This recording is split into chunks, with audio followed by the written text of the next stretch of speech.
انفسهم فيها خالدون۔ چھوٹی سی عزیز بھائیوں ایک نصیحت کرنا چاہتا ہوں، ٹائم بہت زیادہ ہو گیا، بس نصیحت یہ ہے مسلمان پر ہمارے پیدا کرنے والے خالق اور مالک کا سب سے بڑا حکم دن رات میں 5 وقت کی باجماعت نماز ہے۔ یہ اتنا بڑا فریضہ ہے، ہمارے نبی محمد صلی اللہ علیہ وسلم جب اللہ نے 5 نمازیں سدرۃ المنتہا پر بلا کر دے کر بھیجا نا، میں قسم اٹھا کے کہتا ہوں اللہ کے گھر میں بیٹھا ہوں، امام الانبیاء نے پوری زندگی آخر دم تک ایک نماز نہیں چھوڑی، اور ایک مرتبہ بھی بغیر جماعت کے نماز زندگی میں نہیں پڑھی محمد رسول اللہ صلی اللہ علیہ وسلم۔ اتنا بڑا فریضہ ہے، خاتم النبیین ہو کر، اللہ کے نبیوں کے سب کے سردار ہو کر، اللہ کی مخلوق میں سب سے رب کے پیارے ہو کر انہوں نے ایک نماز بھی نہیں چھوڑی۔ اور آج ہمارے مسلمان بڑا پڑا ہے، ہمارا معاشرہ وہ ایک نماز بھی نہیں پڑھتے۔ تو یہ جو کلمہ پڑھتا ہے محمد الرسول اللہ کو اپنا نبی مانتا ہے، وہ اللہ کے آخری نبی ہو کر ایک نماز نہ چھوڑیں، اور ہم روزانہ ساری نمازیں چھوڑیں، تو ہمارا اس نبی کے ساتھ تعلق اور رشتہ کیا ہے؟ ہم نے کیا مانا اس نبی کو؟ نہ ہم نے رب کو مانا، نہ محمد الرسول اللہ کو مانا۔ یہ سارا دجل ہے، جھوٹ ہے کہ ہم مسلمان ہیں۔ کیسا مسلمان ہے وہ جو نہ رب کا حکم مانتا نہ نبی کا مانتا ہے؟ نبی نے ایک نماز نہیں چھوڑی زندگی میں، اور یہ ایک نماز بھی نہیں پڑھتا۔ میدان جنگ میں جب گولیاں چل رہی ہوں، طیارے بم گرا رہے ہوں، نیچے سے بارودی سرنگیں پھٹ رہی ہوں، لاشیں گر رہی ہوں، انسانی اعضاء کٹ کٹ کے بکھر رہے ہو، اس حالت میں بھی اللہ نے نماز چھوڑنے کی چھٹی نہیں دی۔ اتنا بڑا فریضہ ہے اسلام کا۔ اللہ نے کہا فَإِنْ خِفْتُمْ فَرِجَالًا أَوْ رُكْبَانًا، او اللہ کے بندو اگر میدان جنگ میں ہو، گولیاں چل رہی ہیں، پیدل چل رہے ہو، گھوڑے پر، ٹینک پر، توپ پر، گاڑی پر بیٹھے ہو، منہ کعبے کی طرف ہے نہیں ہے، رینگ رہے ہو زمین پر، دوڑ رہے ہو، نماز نہیں چھوڑنی۔ اس حالت میں بھی نماز کی چھٹی نہیں ہے، اس حالت میں بھی نماز معاف نہیں ہے۔ اتنا بڑا فریضہ اسلام کا۔ رسول مکرم صلی اللہ علیہ وسلم اللہ کے آخری نبی ہو کر ہے جنت میں سب سے اونچا مقام پانے کے باوجود جب اذان ہوتی تھی نا، دنیا کی ہر مصروفیت کو ختم کر دیتے تھے اور نماز کی تیاری میں لگ جاتے تھے، دنیا کا ہر کام چھوڑ دیتے تھے۔ اب دیکھیں مسلمان محمد الرسول اللہ کی امتی، آپ کا کلمہ پڑھنے والے، اذانیں ہوتی ہیں، ٹاسے ماسی نہیں ہوتے، کان پر چوں تقریر نہیں کی۔ چند لوگ ہیں جو نماز پڑھتے ہیں، باقی سارے بے نماز۔ دکانیں چل رہی ہیں، کاروبار چل رہے ہیں، ٹیوشنیں چل رہی ہیں، اسکول چل رہے ہیں، کالج چل رہے ہیں، یونیورسٹیاں چل رہے ہیں، ہر دنیا کا دھندا ہو رہا ہے۔ نماز پڑھنے والے چند لوگ آپ کو ملیں گے مسجدوں میں۔ میرے بھائیوں یاد رکھنا، یہ جو نماز ہے نا، جو بندہ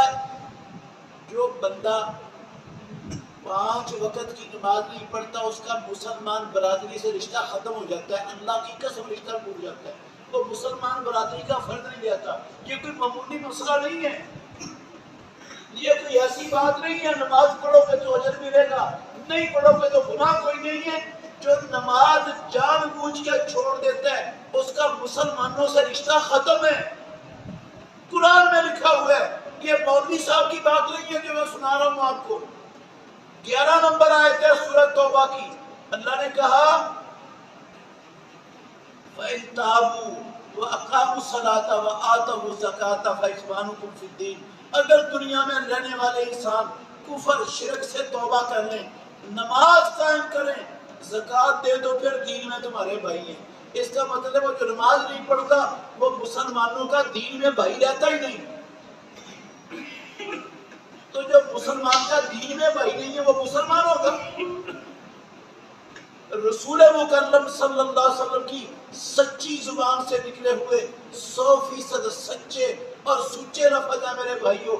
مسلم شریف کی حدیث ہے، امام الانبیاء نے کہا بین العبد و بین الکفر ترک الصلاۃ، مسلمان اور کافر کے درمیان نماز چھوڑنے کا فرق ہے۔ نماز پڑھتا تو مسلمان ہے، نہیں پڑھتا تو کافر ہے۔ جاؤ اٹھاؤ دیکھو صحیح مسلم، عبداللہ بن شقیق بیان کرتے ہیں کہ رسول اللہ صلی اللہ علیہ وسلم کے صحابہ سارے کے سارے اسلام کے کسی حکم کو، کسی عمل کو چھوڑنا کفر نہیں سمجھتے تھے سوائے نماز کے۔ جو نماز چھوڑ دیتا تھا اس کو کافر سمجھا جاتا تھا۔ صحابہ اس کو مسلمان نہیں مانتے تھے جو نماز چھوڑ دیتا تھا۔ اور اس کی دلیل آپ دیکھ لیں، منافقین تھے، عبداللہ بن ابی بھی اور اس کے بہت سارے پیروکار تھے مدینے میں، سارے کے سارے نمازیں پڑھتے تھے۔ ان کو پتا تھا اگر ہم نے نماز نہ پڑھی تو کسی مسلمان نے ہمیں مسلمان ماننا ہی نہیں ہے، ہمارا کفر ننگا ہو جائے گا، پتہ چل جائے گا یہ کافر ہے۔ اس لیے مجبوراً وہ بھی نماز پڑھتے تھے، کیونکہ وہاں بے نماز کو مسلمان مانا ہی نہیں جاتا تھا۔ اور جنت میں صرف ایمان والوں نے جانا ہے، جو بے نماز ہے یہ جنت میں نہیں جا سکتا، چاہے وہ الحاج ہے، چاہے وہ اہل حدیث کہلاتا ہے، چاہے اہل سنت کہلاتا ہے، چاہے عاشق رسول، غلام مصطفیٰ، صدقے والی، قربان کے نعرے لگاتا ہے، جو بے نماز ہے اللہ کی قسم اٹھا کے کہتا ہوں وہ جہنم سے آزاد نہیں ہوگا۔ قرآن میں لکھا ہوا ہے سورہ مدثر میں، سورہ مدثر کی آخر میں اللہ نے کہا وہ جنتی جہنمیوں سے پوچھیں گے ما سلککم فی سقر، تمہیں جہنم میں کس نے ڈالا ہے؟ وہ کہیں گے لم نکو من المصلین، اس لیے جہنم میں جانا ہے کہ ہم نماز پڑھنے والوں میں سے نہیں۔ اور اللہ کہتے ہیں فما تنفعهم شفاعۃ الشافعین، یہ جو نماز نہ پڑھنے والے جہنم میں جانا ہے، ان کو سفارش کرنے والوں میں سے کسی کی سفارش نفع، رسول اللہ کی سفارش بھی ان کو نفع نہیں دے گی۔ حالانکہ حدیث میں آتا ہے رسول اللہ صلی اللہ علیہ وسلم کی سفارش سے ان لوگوں کو بھی جہنم سے نکال دیا جائے گا جن کے پاس ایک ذرے جتنا ایمان ہوا، ان کو بھی نفع دے گی۔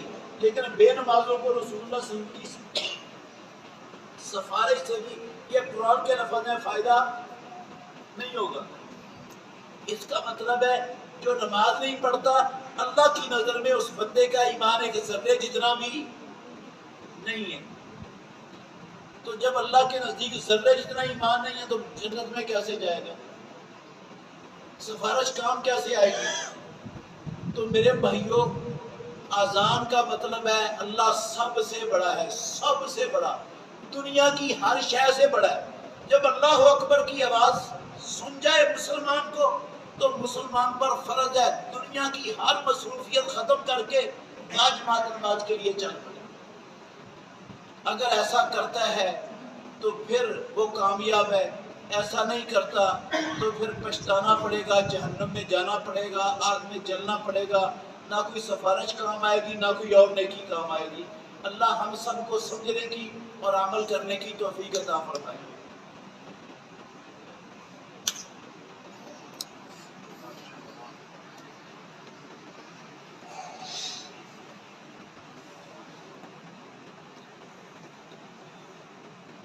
کسی کو بھی اہم سوال ہے؟